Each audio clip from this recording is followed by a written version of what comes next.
میرا جسم میری مرضی، اپنا کھانا خود گرم کرو، اپنے موزے خود ڈھونڈو. فیمنزم، آخر یہ فیمنزم ہے کیا؟ سر فیمنزم کیا؟ سر جی ہوتا کیا ہے وہ بتائیں گے آپ؟ نہیں یار فیمنزم میں نام آپ سے سن رہا ہوں یار. فیمنزم نہیں معلوم نہیں سر، مجھے آپ کے کوشچن کی سمجھ نہیں آئی. فیمنزم کیا؟ سر مجھے نہیں پتا.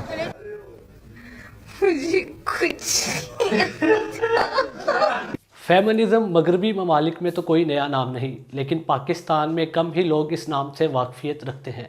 تاہم اب کسی حد تک یہ نام سنا جانے لگا ہے. فیمنزم ایک ایسے تصور کا نام ہے جس میں مرد اور عورت دونوں برابر انسانی حقوق، بنیادی سہولیات، سماجی اور اقتصادی حقوق کے مستحق قرار پاتے ہیں. میں تو اس میں مانتا ہی نہیں ہوں. مرد اور عورت کبھی برابر نہیں ہو سکتے.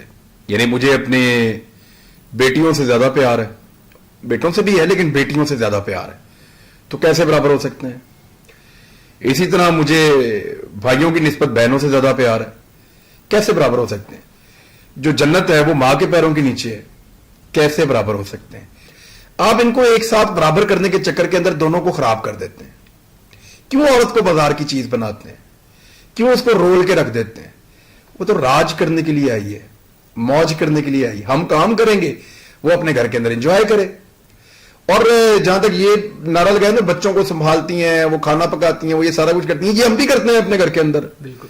لیکن جب یہ کہتے ہیں نا شانہ بشانہ چلیں، تو اس میں وہ مانگتے کچھ اور ہیں. وہ نہیں مانگتے جس کی ہم بات کریں. وہ تو اسلام دے چکا، اسلام ان کو پروٹیکشن دے چکا، اسلام ان کو دے چکا ان کا حق، وراثت میں ان کا حصہ دے چکا، ان کو احترام دے چکا، اور ان کی تمام چیزیں ڈیفائن کر چکا. وہ تو ہم 1400 سال سے کر رہے ہیں. یہ ان کے لیے کچھ اور مانگتے ہیں، کچھ اور ایسا جو ان کے لیے نہیں ہے، جو ان کو سوٹ نہیں کرتا. یہ جتنی فیمنسٹ عورتیں ہیں یا خواتین و حضرات ہیں، آپ ان کی اپنی نجی لائف کے اندر دیکھیں، آپ کو بہت دکھ اور تکالیف نظر آئیں گی. اب غور کیجئے، وہ خوش نظر نہیں آئیں گے. وہ خوشی کے لیے جعلی چیزیں ڈھونڈتے ہیں، وہ خوشی کے لیے دنیاوی سہارے ڈھونڈتے ہیں. وہ رشتوں میں، تعلقات میں ویسے نہیں ہوتے جیسے نارمل لوگ ہوتے ہیں.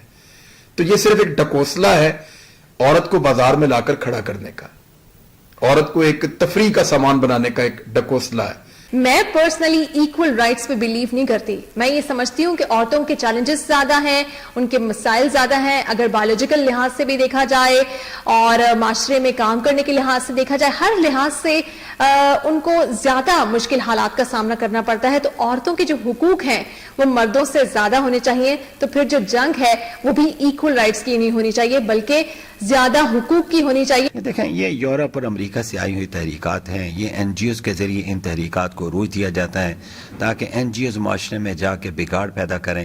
بدقسمتی ہے کہ میرے معاشرے میں وہ جو ایک این جی اوز کے نام پر خواتین نے تنظیمیں بنائی ہوئی ہیں، ان کا کام ہی ہے کہ آئے دن مظاہرے کر کے وہ مثلا دیکھیں نا، بدقسمتی نہیں کہ پاکستان میں یہ وقت بھی آیا کہ ہمارا جسم ہماری مرضی. جی.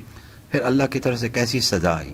کورونا آیا. اس کورونا نے آ کے کہا نہ تمہارا جسم نہ تمہاری مرضی. بالکل. اب سمجھنا یہ چاہیے کہ اسلام نے جس طرح بنیادی حقوق خواتین کو دیے ہیں، اسلام نے وراثت میں اس کو شریک کیا ہے. میرا معاشرہ آج اس کو وراثت میں حصہ دینے کے لیے تیار نہیں ہے. آپ اگر اپنے معاشرے پہ غور کریں تو جاگیردار اور سرمایہ دار یہ کوشش کرتا ہے کہ بہن کو وراثت میں کچھ ہزار روپے دے کے فارغ کر دی جائے، انگوٹھے جعلی لگوا کر وراثت ساری اپنے نام پہ کرتے ہیں.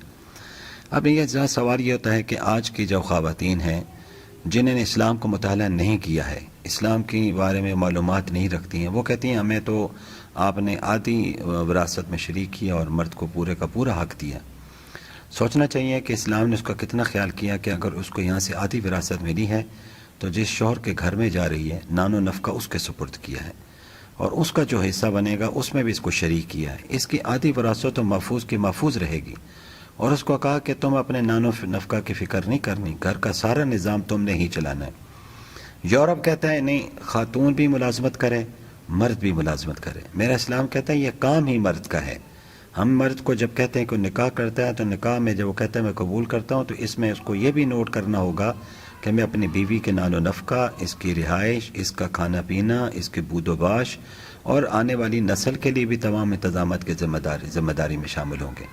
اگر ہمارے معاشرے کی وہ خواتین جو بڑی تعداد نہیں ہے، بہت چھوٹی تعداد میں، وہ قلیل تعداد میں، اگر وہ اس چیز کو سمجھ جائیں تو اسلام کی حقیقت کو اور اس کی گہرائی کو سمجھ لیں گے.